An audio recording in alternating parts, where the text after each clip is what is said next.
Praise lord, దేవునికి మహిమ కలుగును గాక.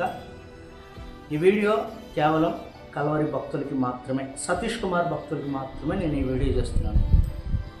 సతీష్ కుమార్ గారు ఆ మాట అంటున్నారు, అనారోగ్యంతో మంచం మీద ఉన్న వ్యక్తి దశమ భాగం ఇచ్చాడు, మనం విభాగం.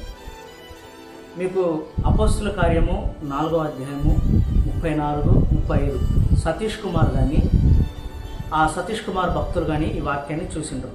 జాగ్రత్తగా గమనించండి. యేసు ప్రభు శిష్యులు వాక్యాన్ని ప్రకటించినప్పుడు, సువార్తను బోధించినప్పుడు ప్రజలందరూ విని మారుమనసు పొంది వారికి కలిగిన ఆస్తులు ఫలాలు అమ్మి శిష్యుల పాదాల యొద్ద పెట్టారు.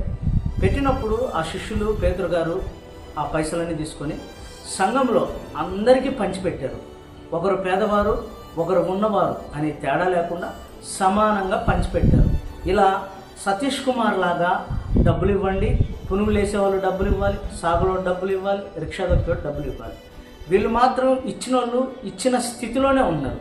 కానీ సతీష్ కుమార్ కొడుకులు మాత్రం సూట్లు, కోట్లు, బర్త్డే సెలబ్రేషన్స్, లండన్ ట్రిప్పులు, ఈ రకంగా బ్రతుకుతున్నారు.